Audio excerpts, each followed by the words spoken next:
왜 이렇게 찬양대가 잘할 수 있을까? 어떻게 하면 찬양대가 잘할 수 있을까? 연습을 열심히 하고 또 연습 많이 한다고 될까? 우리가 잘못하는 부분은 지휘자에게 계속 지적을 받고 잘못 부르는 그런 부분은 계속 지적을 받고 고쳐야 실력이 올라가는 거죠. 잘못해도 그냥 지나가고 그냥 잘못해도 그냥 넘어가고 잘못해도 잔소리 안 하면요 실력이 날마다 그 수준밖에 안 되는 겁니다. 그러나 여러분 지적을 당하고 잔소리를 당하고 또 때로는 매를 맞고 그러면 고치면 실력이 올라가는 겁니다. 여러분 지금 이만큼 여러분들이 성장하고 인격적으로 이만큼 올라오고 우리가 이만큼 역할을 하는 것은 끊임없는 부모님들이 어릴 때부터 계속 잔소리하고 계속 반복해서 교육하고 또 매도 때리고 그러면서 오늘 우리가 이 자리에 있게 된 것입니다. 학교 가서 선생님들의 이제 꾸중을 듣고 또 선생님들이 때로는 매를 때리고 그러면서도 그것을 맞으면서 성장하고 했기 때문에 오늘 우리가 이만큼 사는 것입니다. 저도 돌아보면 저희 아버님이 얼마나 엄격했는지 너무너무 엄격해가지고 정말로 그것이 불만이었는데 지금까지 이만큼 살아가는 거 다 철저한 가정교육 때문에 오늘 이 자리에 있게 된 것입니다. 여러분 과일나무 심어놓았다고 사과나무 심어놓았다고 좋은 사과가 열리는 게 아닙니다.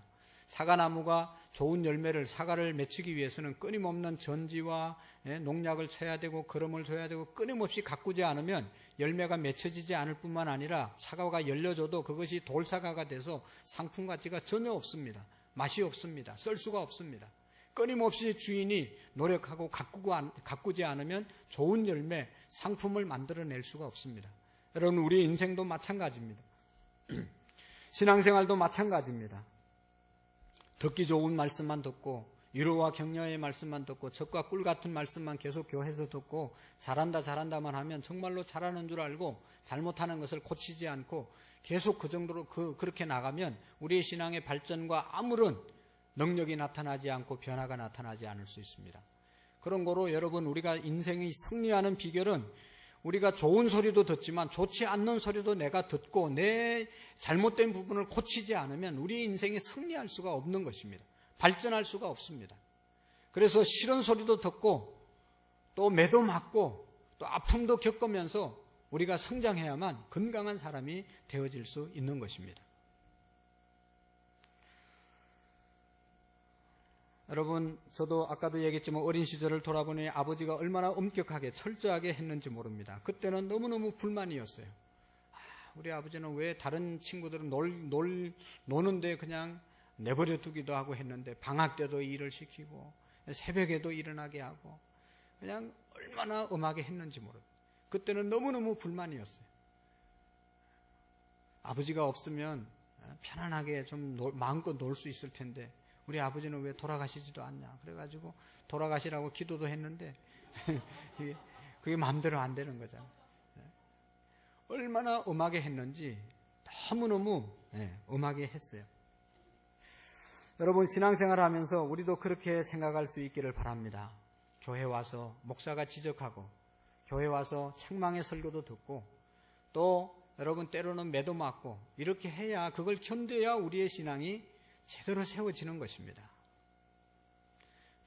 그냥 제가 돌아보니까 개척에서 한 영혼이 귀하기 때문에 한 사람 한 사람 그냥 세우려고 그냥 잘한다고만 얘기하니까 정말로 자기들이 잘하는 줄 알고 그냥 예배 시간, 주일, 헌금 모든 생활이 제대로 안 지켜지는 사람이 너무너무 많아요.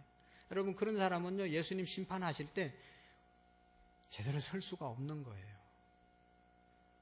너무너무 잘못한 겁니다.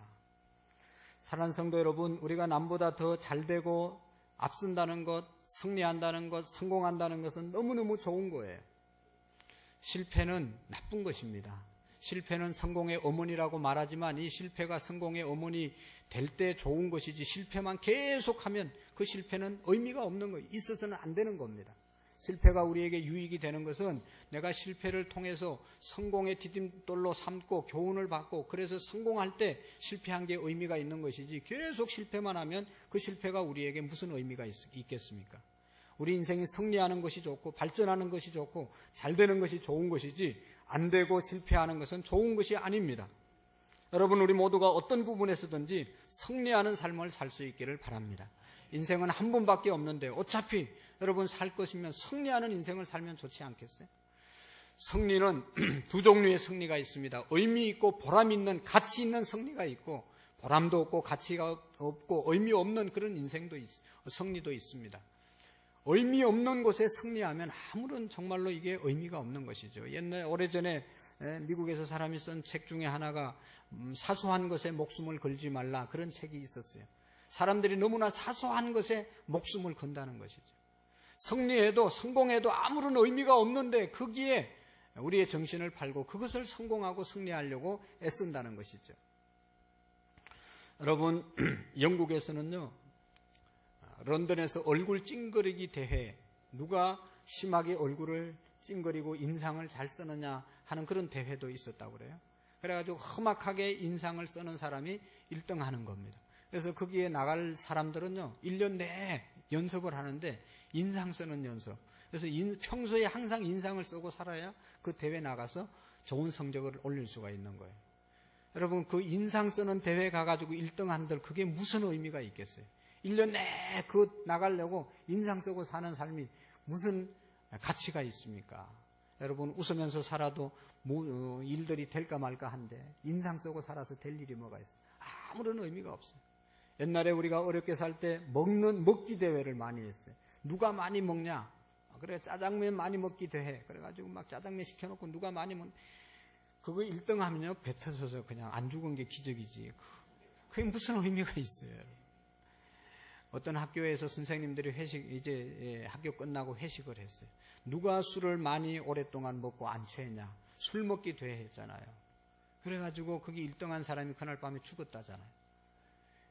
아내도 젊고 자식도 어린데 다 놓고 술 먹기 대회 1등해서 일찍 하면 그건 무슨 의미가 있습니까? 여러분, 사탄 마귀가 우리를 이렇게 유혹할 때가 있습니다. 아무런 의미 없는 그런 곳에 목숨을 걸게 하고 아무런 가치 없는데 거기에 정신 팔리게 하는 것이 사탄의 역사입니다. 하나님이 주시는 승리는, 하나님이 주신 성공은, 하나님이 주시는 그러한 좋은 일들은요, 너무너무 좋은 거예요. 여러분, 사탄은 바리새인들과 서기관들을 부추겨서 예수님을 잡아서 십자가에 죽였습니다. 십자가에 못 박힐 때 자기들이 승리한 줄 알았어요. 자기들은 이제 완전히 이겼다고 생각했어요.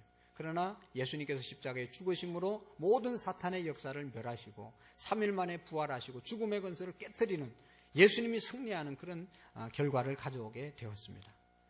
여러분, 사탄이 줘서 승리하는 것은 결코 내게도 유익이 없고 다른 사람에게도 유익이 없는 것입니다. 모두가 망하게 되는 것입니다. 그러나 여러분, 하나님께서 우리에게 복을 주시고 하나님이 우리를 승리케 하시는 승리는 내게도 유익하고 다른 사람에게도 유익하고 모든 사람에게 유익을 주는 것이 하나님이 주신 승리인 줄로 믿습니다. 여러분, 잠언 10장 22절에 보면 여호와께서 복을 주심으로 사람을 부하게 하시고 근심을 겸하여 주지 않는다고 말씀하고 있습니다. 하나님이 주시는 승리, 하나님이 주시는 복은 근심을 겸하여 주지 않고 그 물질 때문에 나도 풍성하고 다른 사람에게도 유익을 주는 것, 그것이 하나님이 주시는 물질의 축복이라는 것입니다. 사랑하는 성도 여러분, 어떤 분야에서든지 승리하면서 사는 가치 있는 삶을 살아가는 축복이 우리에게 있기를 바랍니다. 마귀가 부추기는 성공이 아니라 하나님이 주시는 성공, 하나님이 주시는 승리를 우리가 맛볼 수 있는 삶을 살기를 바랍니다. 여러분, 오늘 성경의 말씀에 보면 어떻게 하면 하나님이 주시는 승리의 삶을 살 수 있을까? 하나님이 주시는 승리의 삶 사는 방법을 3가지로 말씀하고 있어요. 1절의 말씀에 보시면, 여러분 1절을 보시면 여호수아가 죽은 후에 이스라엘 자손이 여호와께 여쭈어 이르되 우리가 누가 먼저 올라가서 가나안 족속과 싸우리이까? 여러분, 인생의 승리의 첫 번째 방법은 뭔가 하면 여호와께 여쭈는 겁니다. 우리 하나님께 여쭈어 보는 겁니다. 다른 더 쉬운 말로 말하면 하나님께 기도하는 겁니다. 그러면 여러분 승리할 수가 있습니다. 여러분, 오늘 여호수아가 죽은 후에, 여호수아는 누구예요? 지난주에 요단강을 건너는 데 있어서 지도자의 삶을 살았던 사람, 지도자가 바로 여호수아가 아닙니까? 그전에는 여호수아 이전의 지도자는 누구예요? 모세였습니다. 모세가 죽고 난 다음에 하나님이 여호수아를 지도자로 삼고 이제 여호수아가 하나님께 이렇게 부르심을 받고 세상에 이제 안 계시고 난 다음에는 하나님이 딱히 다른 어떤 지도자를 세우지를 않았어요. 모세와 같은 지도자, 여호수아와 같은 지도자를 하나님이 세우지 않고 사사들을 세워서 이제 이스라엘을 통치하게 되었어요. 사사라는 말은 재판장이라는 말이고, 또 지도자라는 말이고, 지혜자라는 그런 뜻이 있습니다. 특별한 리더를 세운 게 아니고 사사들, 12사사를 세워서 수백 년 동안 이스라엘 나라를 통치하게 되었는데, 왜 그렇게 했는가 하면 이제는 너희들의 지도자, 너희들의 왕은 하나님 나다. 나를 믿고 살고 나에게 물어보고 모든 일을 행하라 하는 그런 의미가 담겨져 있었습니다. 그런데 나중에 이제 이스라엘 백성도 다른 민족처럼 우리에게도 왕을 주십시오. 졸라대니까 하나님께서 그래, 내가 너희들의 왕인데 너희들이 나를 버리고 왕을 요구하니 내가 너희들이 요구대로 왕을 세워주지만 너희들이 원해서 세운 왕 때문에 너희들 백성들이 그 사람들 때문에 고통을 당할 것이다. 그러면서 사울 왕을 세우시고, 말씀대로 사울 왕이 처음에는 초심을 갖고 열심히 백성을 다스렸지만 나중에는 이스라엘 백성들을 괴롭히는 그런 왕으로 전락하고 모든 왕들이 다 그렇게 타락하게 되는 것을 볼 수가 있습니다. 어쨌든 하나님께서 이스라엘 백성들에게 왕을 세우지 않고 사사들을 세운 것은 이제는 하나님께 물어보고 하나님을 왕으로 삼고 살으라고 하신 말씀인 것입니다. 사랑하는 성도 여러분, 우리가 어려운 상황이든 좋은 상황이든 간에 모든 상황에 하나님께 물어보는 그런 삶을 살면 승리하게 되는 것입니다. 여러분, 이 상황을 하나님 어떻게 해결할까요? 이 사건을 왜 하나님 나에게, 우리의 가정, 우리 교회에 주셨습니까? 하나님께 여쭤보면 하나님이 알려주시는 거예요. 여러분, 모든 문제에는 답이 있습니다. 답이 없는 문제는 문제가 되어질 수가 없습니다. 그 답을 알기 위해서 우리의 지식이 모자라면, 우리의 지혜가 부족하면 꾸짖지 아니하시고 후히 주시는 하나님께 아뢰면 하나님이 지혜 주시면 그 문제의 답을 우리가 찾을 수가 있습니다. 그 문제를 해결할 수가 있습니다. 저는 매일 새벽마다 하나님의 말씀을 묵상하고 주일날 전할 말씀을 묵상하면서 하나님, 이 말씀을 어떻게 전할까요? 하나님, 이 말씀이 주시는 의미를 어떻게 뭡니까 이게? 하나님께서 주시는 말씀을 전달하기를 원합니다. 늘 기도하면서 말씀을 묵상합니다. 내가 하고 싶은 말이 있습니다. 그렇지만 내가 하고 싶은 말을 여기에서 성경을 빌어서 하면 안 되는 것이죠. 하나님이 정말로 이 말씀, 이 구절을 통해서 우리에게 주시려고 하는 말씀, 그 뜻이 무엇인지 하나님 알려주시고 그 뜻을 잘 전달할 수 있도록 은혜 달라고 늘 기도합니다. 하나님께 늘 기도합니다. 그래서 전하는 거예요. 여러분, 너는 내게 부르짖어라. 내가 내게 응답하겠고 크고 엄밀한 일을 내게 보이리라. 하나님께 부르짖으면 하나님께서 우리가 알지 못했던 것, 우리가 구하지 않은 것까지도 하나님이 주신다고 말씀하고 있습니다. 이 부르짖어서 하나님의 응답을 받는 것이 인생의 승리의 비결이라는 것입니다. 예수님께서도 구하는 자에게 주시고 찾는 자에게 찾게 하시고 두드리는 이에게 내가 열어주시겠다고 말씀하셨지, 가만히 앉아있는 사람에게 내가 주겠다, 그런 얘기는 없어요, 성경에. 구하고 구해도 안 되면 찾고 찾아도 안 되면 두드리는 그런 열정과 열심으로 나가는 사람이 하나님 앞에서 승리하는 삶을 살아가게 되는 것입니다. 여러분, 세상에서 가장 큰 호화로웠던 타이탄호가 출항하면서 선장이 이야기했습니다. 이 배는 하나님도 침몰시키지 못한다. 그만큼 완전하고 대단한 배라고 이야기했습니다. 그런데 가다가 여러분, 얼음에 부딪혀서, 빙산에 부딪혀서 침몰하지 않습니까? 수백 명이 죽지 않습니까? 하나님 없는 배, 하나님 의지하지 않는 배, 자기들 마음대로 할 수 있다고, 하나님도 당할 수 없다고 큰소리 치던 그 배가 침몰한 거예요. 그러나 여러분, 나뭇잎처럼 작은 배라도 그곳에 하나님께서 함께 하시고 출항할 때 또 항해할 때 하나님을 의지하고 하나님께 기도하는 그런 배는요, 만경창파가 부딪혀도 어떤 파도와 바람이 불어도 침몰하지 않는 것입니다. 하나님이 지켜주시고 하나님이 함께 하시는 배는 승리하게 되는 것입니다. 이제 모세가 떠나고 난 다음에 여호수아가 리더십을 이양받았는데, 여호수아 본인도 그렇고 백성들도 모세와 견주어 볼 때는 저 여호수아가 도저히 우리 리더가 되기에는 너무 부족하다. 리더십이 발휘될 수 있을까? 하는 그런 반신반의하는 마음이 많았어요. 그렇지만 이 여호수아는 하나님께서 주신 말씀을 붙잡고 하나님께 기도하고 여호와께 여쭈어보고 이스라엘 백성들을 인도했을 때 지난주에 말씀드렸던 요단강을 건넜습니다. 그리고 요단을 건너고 나니까 견고한 여리고성이 버티고 있었는데 그 여리고성을 7바퀴 7일 동안 하루에 한 바퀴씩 돌고 마지막 날 7바퀴 돌았을 때 그 성이 무너졌습니다. 여리고성이 무너지고 난 다음부터 이스라엘 백성들이 여호수아를 리더로 인정하게 되었고 여호수아 스스로도 하나님께 여쭈고 하나님을 의지하고 하나님 바라보면 되는구나 용기를 가지고 이스라엘 백성들을 인도하게 된 것입니다. 사랑하는 성도 여러분, 우리가 어떤 이제 상황 속에서도 하나님께 기도하면 하나님께서 용기를 주시고 용기 있는 자만이 인생을 승리할 수 있는 것입니다. 그렇게 의지했던 이 여호수아, 그렇게 의지했던 지도자 모세가 사라지고 난 다음 하나님이 그들에게 지도자를 세워주지 않았습니다. 그렇게 했던 이유 중에 하나는 이제는 모세 의지하지 말고 여호수아 의지하지 말고 하나님을 의지하라는 것입니다. 내가 너희들의 지도자가 되어서 너희들을 직접 인도할 것이니까 너희들은 이제 나를 의지하고 내게 물어보고 가난의 삶을 살아라는 것입니다. 여러분, 우리가 믿고 의지하는 사람들이 있습니다. 우리의 부모님들을 의지하고 믿고 살아갑니다. 남편을 의지하고 믿고 살아갑니다. 아내를 믿고 의지하고 살아갑니다. 또 훌륭한 어떤 힘 있는 사람을 내가 믿고 의지하고 살아갑니다. 그러나 여러분, 어느 날 내가 의지했던 사람도 다 떠나는 날이 있습니다. 그때 좌절하거나 낙심하지 말고 그때 그 사람만 흠모하고 허탈해하지 말고 하나님을 바라보고 하나님께 여쭈어보고 살으라고 하시는 교훈이 오늘 본문의 교훈인 것입니다.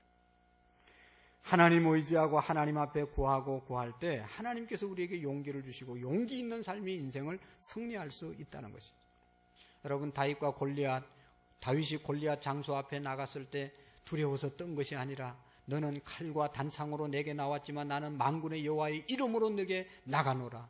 하나님을 의지하고 담대하게 골리앗 앞에 서 있을 때 여러분, 골리앗을 물맷돌로 무너뜨린 줄로 믿습니다. 다윗에게 용기가 있었기 때문에 여호수아를 골리앗을 무너뜨릴 수 있게 되었습니다. 여러분, 우리가 세상 살면서 사업을 해도 장사를 해도 뭐 어떤 작은 일을 해도 용기를 가지고 나가면 해낼 수 있습니다. 여러분, 용기가 없는 사람은 절대로 승리할 수가 없습니다. 목회를 해도 전도를 해도 용기를 가지고 나가면 승리하게 되는 것입니다. 여러분, 우리 교회 주변에 얼마나 큰 교회들이 많이 있어요. 우리 주변에 얼마나 많은 교회들이 있습니다. 안산은 축복받은 땅이라 교회가 750개 이상의 교회들이 있습니다. 이 많은 교회 중에서 우리가 정말로 기도하니까 하나님이 용기를 주고 용기 있게 나가서 전도하니까 다른 모든 교회들이 부러워하고 저 교회는 그냥 저렇게 열심히 전도를 하냐. 또 전도하는 사람들이 있으니까 건강한 교회가 되고 큰 교회가 있어도 부러워하지 않고 무슨 우리가 걱정하는 것이 없어요. 왜 그렇습니까? 하나님께 여쭐 때, 하나님께 엎드릴 때 하나님이 용기를 주시고 주시는 용기 가지고 나가니까 하나님께서 함께 하시고 열매를 맺는 것입니다. 사랑하는 성도 여러분, 우리가 건강한 신앙의 생활을 할 수 있기를 바랍니다. 건강한 신앙은요, 가만히 있지를 못하는 거예요. 여러분, 우리가 먹고 건강한 사람은 자꾸 움직이고 일하게 돼 있어요. 병든 사람은 자꾸 눕고 아무것도 하고 싶지만 건강한 사람은 자꾸 움직이지 말라고 그래도 움직이는 거예요.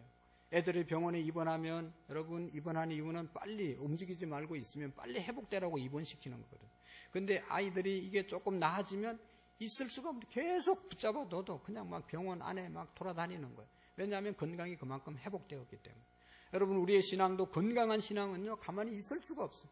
예배 나오고 기도하고 전도하러 오고 봉사하고 여러 가지로 내가 헌신하고 움직이는 그런 신앙이 살아있는 건강한 신앙인 것입니다. 우리 교회는 교회를 관리하는 어떤 집사님이 따로 없습니다. 그래서 매주마다 수십 명의 성도님들이 나와서 청소하죠. 구역을 정해놓고 또 그 청소하는 것뿐만 아니라 매일매일 전도하시는 분들이 계십니다. 무료급식으로 봉사하고 새벽기도로 봉사하고 여러 가지 섬기는 일들이 많이 있습니다. 건강한 사람들이 하는 거예요. 건강한 신앙인들이 하는 겁니다. 사랑하는 성도 여러분, 앞으로도 우리 교회가 어떤 상황이 오더라도 우리가 두려워하지 말고 기도하면 하나님이 용기를 주시고 그 용기를 가지고 나갈 때 승리하는 교회, 승리하는 믿음의 사람들이 되어질 줄로 믿습니다. 아무것도 염려하지 말고 모든 일에 기도와 간구로 너희 구할 것을 감사함으로 하나님께 아뢰라. 그래야면 평강의 하나님께서 너희들의 마음과 생각을 지키시리라. 할렐루야. 염려하지 말고 감사함으로 하나님께 구하는 우리의 믿음이 되시기를 바랍니다. 여러분, 다윗이 늘 전쟁에서 승리하고 그래서 이스라엘 백성들 중에 가장 존경받는 왕이 다윗 왕이 아닙니까? 다윗 왕이 가장 영토를 확장했던 그런 왕이에요. 전쟁에 가장 많이 이긴 왕이 다윗 왕입니다. 다윗 왕의 역사가 역대상, 역대하, 사무엘 상하에 기록되어 있는데 그곳에 보면 다윗이 전쟁하러 나갈 때마다 여호와께 묻자와 가로되 하나님께 물어보고 나갔어요. 하나님, 블레셋과 싸우러 나갈까요 말까요? 나가라고 하면 나가고 아무 응답이 없으면 머물러 있었습니다. 하나님께 여쭤보고 하나님의 응답을 받은 그런 전쟁은 백전백승한 줄로 믿습니다. 우리의 인생의 승리, 그것은 내게 있는 것이 아니라 하나님께 물어보고 하나님께 무릎 꿇고 기도하고 움직이면 승리하게 되는 것입니다. 전에 우리 교회에 어떤 성도들, 수많은 성도들이 왔다 갔지만 늘 저만 만나면 하는 이야기가 있었어요. 목사님, 기도 안 하고 집 샀다가 완전히 너무너무 어렵습니다. 그래서 조금 돈 있는 거 가지고 집 샀다가 그냥 덜컹 샀다가 이게 잘 안 풀려가지고 그거 팔고 나니까 전에 있던 돈까지 다 날아가 버린 거예요. 그래가지고 하나님께 기도 안 하고 이거 해가지고 내가 이렇게 됐습니다 하면서 철저하게 후회하고 회개하는 분을 봤어요. 그런 거죠. 여러분, 내 맘대로 하면 잘 된 것 같지만 나중에 이렇게 어렵게 되는 거예요. 그리고 두 번째로 우리가 승리하기 위해서는 오늘 말씀에 보면 하나님께서 이렇게 하라고 말했으면 그렇게 순종할 때, 하나님의 말씀을 들을 때 우리가 승리하는 인생을 살 수 있습니다. 여러분, 누가 가나안과 가서 싸울까요? 그럴 때 하나님께서 2절에 보면 유다 지파가 올라가서 싸우라. 그러니까 유다 지파가 아니 12지파 중에 왜 하필은 우리 지파입니까? 왜 우리가 나가야 됩니까? 그렇게 따지지 않고 불평하지 않고 아멘 하면서 나갔어요. 유다 지파가. 그래서 유다 지파가 나가서 전쟁에서 승리한 것입니다. 사랑하는 성도 여러분, 하나님의 말씀에 순종할 때 역사가 일어나는 거예요. 여러분, 말씀은 낙하산의 원리입니다. 낙하산은 언제 피집니까? 비행기를 타고 가다 높은 데 올라가서 뛰어내릴 때 죽을 것 같지만 뛰어내리면 그때 낙하산이 피어지는 것이죠. 물론 이 낙하산이 좀 잘못돼가지고 사고를 일으키는 경우도 종종 있습니다. 그렇지만 하나님의 말씀에 순종해서는 사고가 안 일어나는 거예요. 하나님이 하라고 하신 그 말씀대로 우리가 순종할 때 하나님의 역사가 일어나고 하나님이 축복해 주시고 책임지는 것입니다. 말씀대로 순종할 때 승리의 인생을 살아가게 되는 것입니다. 여러분, 가정의 부부가 왜 삐걱삐걱하고 불화합니까? 하나님의 말씀대로 안 살기 때문에 그런 거예요. 남편이 하나님의 말씀대로 살지 않고 딴짓하고 아내가 하나님의 말씀대로 살지 않고 견질하고 그러면 그 가정이 어떻게 행복할 수가 있겠어요? 부모님을 공경하고 하나님의 말씀대로 자녀를 노엽게 하지 않고 하나님의 말씀으로 양육하고 훈계할 때 그 가정이 행복할 수 있는 것이죠. 하나님의 말씀을 따라서 아내를 내 몸과 같이 사랑하고 하나님의 말씀을 따라서 남편을 예수님을 섬기듯이 존중하고 남편에게 순종하고 부모님을 공경하고 자식을 하나님의 말씀으로 가르치고 노엽게 하지 않는 가정은 절대로 행복한 겁니다. 그런데 이 하나님의 말씀을 떠나서 여러분 내 기준대로 내 기분대로 내 경험대로 가정을 이끌어가면 절대로 행복할 수가 없는 겁니다. 승리할 수가 없습니다. 세상 사탄의 말을 들으면 우리는 불행해질 수밖에 없습니다. 하나님의 말씀을 듣고 순종할 때 우리가 승리할 수 있고 거기에 진정한 승리가 있는 것입니다. 여러분, 신명기 28장은 축복의 장이잖아요. 누구에게 축복하고 누구에게 축복과 저주를 알려주는 그런 장이 신명기 28장이에요. 거기 보면 내가 내 하나님 여호와의 말씀을 삼가 듣고 오늘날 내가 내게 명하는 그 모든 명령을 지켜 행하면 내 하나님 여호와께서 너를 세계 모든 민족 위에 뛰어나게 하실 것이다. 하나님의 말씀을 삼가 듣고 지키면 세계 모든 열국 중에 뛰어난 사람이 되게 하시겠다고 그랬어요. 하나님의 말씀을 듣되 삼가 듣는다는 것은 주의해서 듣고 집중해서 듣고 제대로 듣는다는 겁니다. 여러분, 우리의 신앙의 생활이 수십 년 죽을 때까지 예수님을 믿어도 변화되지 않고 하나님의 축복을 못 받는 이유는 어디에 있습니까? 내 기준대로, 내 방법대로, 내 감정대로, 내 경험대로 예수님을 믿는 거예요. 변화가 없습니다. 축복이 없습니다. 은혜가 없습니다. 여러분, 그곳에는 감사가 없습니다. 승리할 수가 없습니다. 하나님의 말씀의 기준, 말씀의 원칙대로 우리가 살 때 하나님의 역사를 경험할 수가 있습니다. 여러분, 운동을 해도 여러분, 코치가 요구하는 대로 자세를 바꾸어야 되고요. 코치가 하라는 대로 해야 운동에 교정이 돼야 제대로 실력이 붙는 것 아니겠습니까? 그냥 나는 수십 년 동안 이렇게 해왔으니까 그냥 코치가 뭐 아무리 얘기해도 내 방식대로 한다. 그런 사람은요, 절대로 실력이 안 늘어요. 고쳐야 되는 거예요. 코치가 연구해서 또 가르치는 그런 일들을 내가 귀담아 듣고 내가 그렇게 하려고 애를 써야지 실력이 붙는 것 아니겠어요? 신앙생활 마찬가지입니다. 하나님이 우리에게 말씀하신 것 순종하는 그런 의지가 있을 때 우리의 신앙이 승리할 수가 있습니다. 주의를 거룩하게 지키고 하나님 앞에 물질생활 똑바로 하고 하나님 앞에 헌신의 생활을 바로 하게 될 때 신앙에 승리하고 인생에 승리하게 될 줄로 믿습니다. 하나님의 말씀은 내 발의 등이요 내 길의 빛이라고 말씀했습니다. 하나님의 말씀을 따라갈 때 우리가 실족하지 아니하고 넘어지지 않고 하나님의 말씀 위에서 빛의 삶을 살아갈 수 있는 것입니다. 여러분, 우리가 하나님의 말씀대로 살기 위해서는 제일 먼저 하나님의 말씀을 잘 들어야 되는 것입니다. 두 번째로는 내가 이 말씀을 읽어야 되는 것입니다. 여러분, 주일날 우리 교회 주보에 꽂아주는 그 성경 하루에 한 장씩이라도 꼭 읽으시는 은혜가 있기를 바랍니다. 여러분, 하루 종일 너무 바빠서 우리가 읽을 시간이 없어요. 그러니까 일어나자마자 제일 다른 것 일하지 말고 먼저 하나님 말씀부터 읽고 시작하시면 읽을 수가 있습니다. 그리고 그 말씀을 묵상하면서 말씀이 있어야 하나님과 동행할 수 있고 이 말씀이 하나님입니다. 말씀 없으면 그냥 하나님 없는 거예요. 우리가 하나님을 어떻게 믿냐? 이 말씀대로 사는 것이 하나님 믿는 거예요. 그러기 위해서는 말씀을 읽어야 되거든요. 또 배워야 되거든요.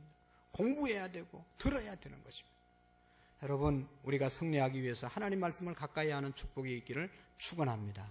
그리고 또 한 가지, 여러분 오늘 본문에 보면 이제 유다 족속이 올라가라고 했을 때 유다 족속이 올라가면서 시몬 족속에게 가서 이야기합니다. 우리하고 함께 올라가 주지 않겠냐? 우리와 함께 올라가 주면 당신들이 또 다른 족속을 치려고 할 때 우리도 당신들처럼 협력하겠다. 그렇게 말합니다. 그래서 시몬 족속이 이제 유다 족속과 함께 올라가서 가나안을 점령하고 승리하는 그런 말씀이 오늘 본문 그 뒤에 계속 나오는 거예요. 여러분, 협력하는 과정이 승리할 수가 있습니다. 협력하면 여러분, 우리가 모든 일에 승리할 수가 있습니다. 여러분, 우리가 남편이 열심히 회사를 일으키려고 애를 쓰고 가장으로서 열심히 일을 하면 아내가 그것을 그 마음을 알고 어떻게 해서든지 도우려고 하고 격려해주고 따뜻한 밥도 지어주고 이렇게 저녁에 들어오면 다독거려주고 용기를 주면 그 남편이 힘들게 사업하다가 힘들게 직장생활하다 돌아와서 얼마나 위로가 되고 새로운 회복의 역사가 있겠어요. 할렐루야. 협력을 해야지 남편이 힘을 내서 일을 할 수 있지 않겠어요? 그런데 그 반대로 살면 어떻게 되겠어요? 남편이 들어왔을 때 밥은 고사하고 그냥 어디 쏘달아다니는지 그냥 들어오지도 않고 저녁이 늦게 됐는데 남편 혼자 힘들게 그냥 일하고 와가지고 퍼져서 자게 그렇게 만드는 아내가 있으면 그 가정은 절대로 행복할 수가 없는 거예요. 요즘은 이제 여성들도 다 직장 생활을 하기 때문에 이 직장에 갔다 온 여성들을 위해서 남편들도 자기가 할 수 있는 가사 일을 하고 먼저 들어오면 아내가 쉴 수 있도록 아내를 배려하고 아내를 생각하고 그래야 그 가정이 협력해야만 가정이 행복할 수 있는 것이지. 너는 아내니까 밥 차려내야 되고 살림 도맡아서 해야 되고 직장생활도 해야 되고 그러면요 그 가정은 안 되는 거예요. 직장생활 같이 하고 일을 같이 하면 모든 일을 사실은 원래 역할 분담이 잘 돼야 그 가정이 행복할 수가 있어요. 옛날 사고 가지고 직장생활을 하면서 다 이렇게 요구하는 그런 가정은 절대로 행복할 수가 없습니다. 그래서 깨지는 거예요. 그래서 공부해야 되는 겁니다. 행복한 가정이 되려면, 같이 직장 생활하면 역할 분담이 분명해져야 되는 거예요. 그렇지 않으면 어떻게 감당할 수가 없는 것이죠. 여러분, 우리 가정이 행복하려면요, 상대방을 행복하게 해줘야 나도 행복해질 수 있는 것 아니겠어요? 그냥 나만 행복해지려고, 나만 편안하려고 그냥 나의 요구만 네가 채워줘라. 그러면 누가 요즘 그렇게 살겠어요? 바보 멍청이가 아니나. 내가 요구하는 것, 내가 되고 싶은 대로 당신에게 해주면 저 사람도 나에게 해주는 것이죠. 예수님 말씀이 남에게 대접을 받고자 하는 대로 너희도 남을 대접하라. 할렐루야. 그러면 대접받을 수 있는 거예요. 어쨌든 여러분, 우리 가정이 살기 위해서는, 일어나기 위해서 협력이 있어야 되는 거예요. 남편과 아내가 협력이 있어야 되고, 또 아버지가 그렇게 열심히 일하면 자식들은 여러분 아버지 마음을 알아서 자기 할 수 있는 일, 또 자기 하고 있는 공부 열심히 하는 모습 보이면 얼마나 부모님이 힘을 얻겠습니까? 또 자식이 공부하고 있는데 여러분 엄마가 아빠가 같이 옆에서 함께 공부하면 얼마나 더 힘이 나겠어요.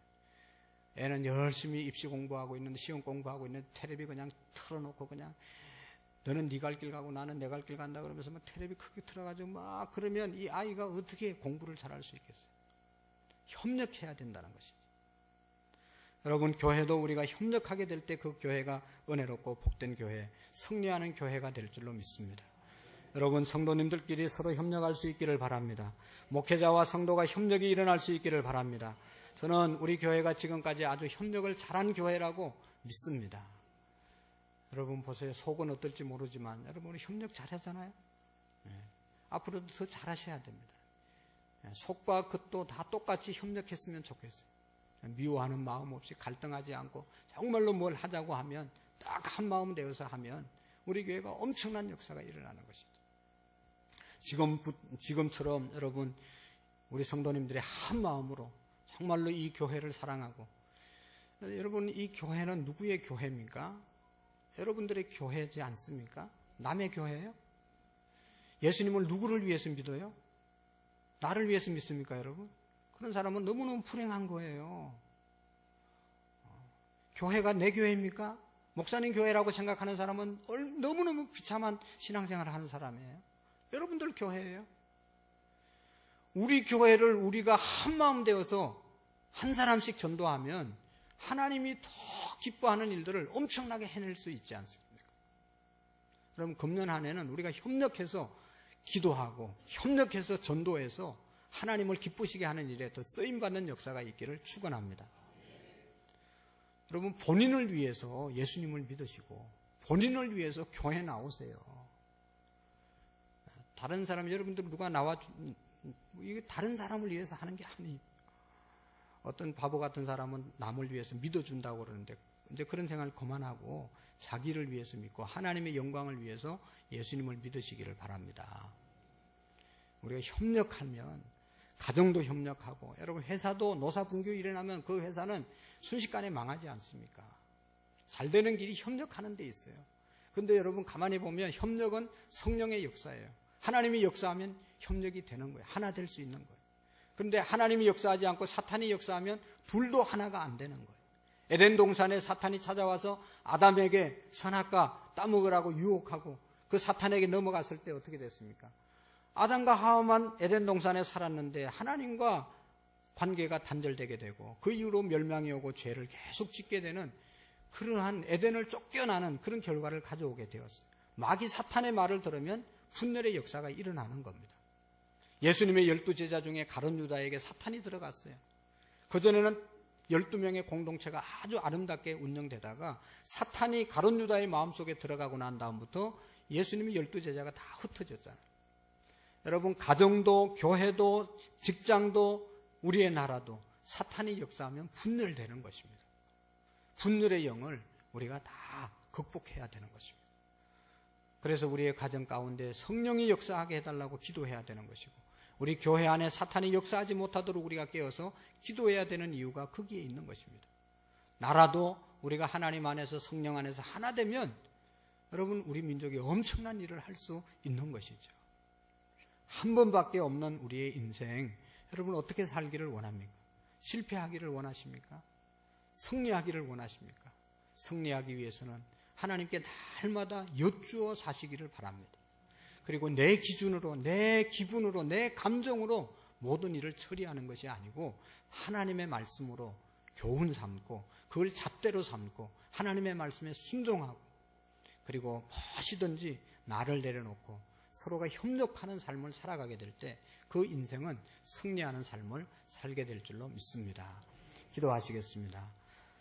좋으신 하나님 아버지 감사합니다. 이제 여호수아 이후에 사사시대가 시작되는데 하나님 이 시대 가운데 하나님이 우리의 주인 되심을 알려주고 우리가 하나님께 언제나 묻고 하나님의 말씀에 순종하고 하나님의 마음으로 협력하며 나갈 때 승리하는 인생을 살게 될 줄로 믿습니다. 하나님 우리 모든 성도들의 가정이 또 우리 교회가 하나님 우리의 사업장이 우리의 직장이 주님 주시는 은혜로 승리할 수 있도록 도와주옵소서. 예수님의 이름으로 감사하며 기도하옵나이다. 아멘.